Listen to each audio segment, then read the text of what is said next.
तो hello guys. तो पिछले एपिसोड में हमने देखा था कि जब बाकी कोजुई के साथ होता है तो तभी वहाँ पे स्पेक आ जाता है। पर तभी हम देखते कि स्पेक बाकी को देख के उसके ऊपर अटैक कर देता है।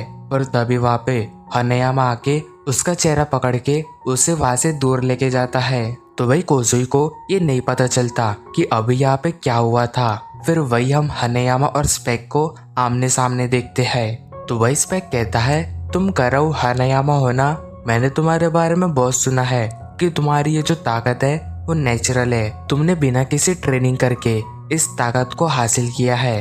तो चलो देखते हैं कि ये बात सच है कि नहीं। और ये कहते ही वो हनेयामा के चेहरे पे एक जोरदार लात मारता है, जिससे कि हनेयामा के मुंह से खून निकलने लगता है। पर वही हनेयामा खुद को संभाल लेता है। तो ये देख के स्पेक कहता है, लगता है मैंने तुम्हारे बारे में जो भी बातें सुनी है वो सच है। तो तुम्हारे साथ लड़ने में मुझे बहुत ही मजा आएगा। लेकिन तभी हम देखते हैं कि हनेयामा अपने जूतों को उतार लेता है, जिसके बाद वो अपने पूरे कपड़ों को उतार लेता है। एंड वही हमें हनेयामा के बैक पे एक बहुत ही बेहतर सा टैटू दिखाई देता है, जिसके बाद हमें उस टैटू के बारे में बताया जाता है।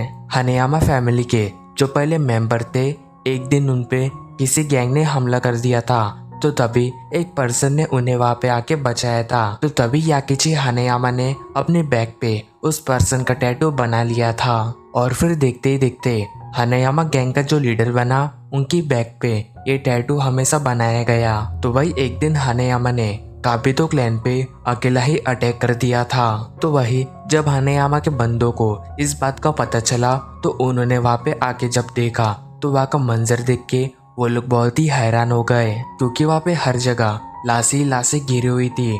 हनेयामा ने वहाँ पे सभी लोगों को मार दिया था। फिर जैसे ही वो लोग अंदर पहुँचते हैं तो वहाँ पे वो देखते हैं कि हनेयामा ने उस गैंग के लीडर को एक दीवार के अंदर धंसा के मार दिया होता है। और इस फाइट के वजह से हनेयामा के बॉडी पे कई सारे घाव बन जाते हैं। एंड वही बताया जाता है कि इन जख्मों के बिना ये टैटू अधूरा था, मगर अभी ये पूरा हो चुका है। तो अब हम वापस से प्रेजेंट में आते हैं, जहाँ पे स्पेक हनेयामा के ऊपर अटैक कर देता है। वो उसके चेहरे पे एक जोरदार पंच मारता है, जिसके बाद वो एक पत्थर उठा के हनेयामा के चेहरे पे मारता है। फिर तभी स्पेक हनेयामा का जूता उठा के उसके चेहरे पे मार देता है। स्पेक के हाथों में जो भी चीजें आ रही होती है वो उससे हनेयामा को मार रहा होता है, जिसके बाद स्पेक हनेयामा का चेहरा पकड़ के उसे ढकेलने लगता है और उसे एक पोल पे लाके पटक देता है। तो अब सीन शिफ्ट होता है। हम देखते हैं कि टोक्यो के सड़कों के ऊपर दो पर्सन आपस में लड़ाई कर रहे होते हैं। उन दोनों की लड़ाई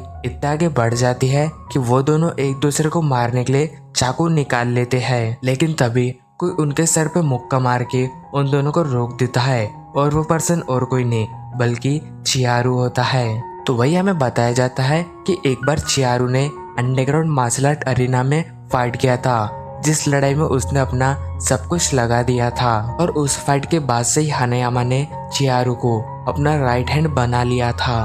तो वही अब चियारू उन दोनों से कहता है, तुम दोनों हमारी गैंग के मेंबर हो, लेकिन तुम्हें ये परमिशन किसने दी कि तुम दोनों रोड पे लड़ सकते हो? अगर अभी यहाँ पे हनेयामा होते तो वो तुम्हारी बहुत ही बुरी हालत कर देते, क्योंकि तुम दोनों सड़कों पे लड़के हमारी गैंग की बेइज्जती करवा रहे हो। अगर तुम में इतनी ताकत है तो क्यों ना तुम दोनों मेरे साथ लड़ाई करो, फिर मैं तुम्हें बताता हूँ कि असली लड़ाई कैसी होती है। तो चियारू की ये बात सुन के वो दोनों बहुत ही डर जाते हैं और वो चियारू से माफी मांगते हैं। तो अब हम वापस से उसी फाइट को देखते हैं, जहाँ पे स्पेक एक बेंच को उठा के हनेयामा के ऊपर मार देता है, मगर इससे हनेयामा को कुछ भी नहीं होता और वो अपनी स्टाइल में खड़ा होता है। तो वही स्पेक ये देख के कहता है, लगता है तुम भी अभी लड़ने के लिए तैयार हो, और तुम्हें पता है कि तुम्हारे जैसे ही एक चीज बहुत ही समय से खड़ी हुई थी, मगर अभी वो गिरने वाली है। तो स्पेक के ये कहती सीन शिफ्ट होता है और हम स्टैचू ऑफ लिबर्टी को देखते हैं। तो वही एक ऑफिसर वहाँ पे घूम रहा होता है। तो तभी उसे उस स्टैचू के पास एक पन्नी दिखाई देती है, और जब वो वहाँ पे जाके उस पन्नी को हटाता है तो वो एक चीज को देख के बहुत ही हैरान होता है, क्योंकि वहाँ पे स्पेक ने लगातार पंचेस मार के उस जगह को पूरा तोड़ दिया होता है। पर तभी हम देखते कि उस मूर्ति के अंदर क्रैक आने लगते हैं, जिस वजह से वो मूर्ति धीरे धीरे करके टूटने लगती है। तो अब हम देखते हैं उस मूर्ति को गिरने से बचाने के लिए वहाँ पे कई सारे लोगों को बुलाया जाता है, जो कि हर ओर से उस मूर्ति को बांधने लगते हैं। वो अपनी पूरी ताकत लगा के उस मूर्ति को जोड़ने लगते हैं और थोड़ी देर बाद वो सब लोग उस मूर्ति को जोड़ देते हैं। तो वही एक ऑफिसर ये देख के कहता है, लगता है कि जानबूझ के इस मूर्ति को गिराने की कोशिश की गई थी, क्योंकि उस पर्सन ने ऐसी जगह पर डैमेज किया है जो कि इस मूर्ति का भाग बहुत ही कमजोर है और वो गिर सकती है। एंड जैसे ही वो उस पंचेस को देखता है तो वो बहुत ही हैरान हो जाता है। फिर तभी सीन शिफ्ट होता है। हम देखते कि स्पेक लगातार हनेयामा को मार रहा होता है। वो एक सेकंड के लिए भी नहीं रुक रहा होता है।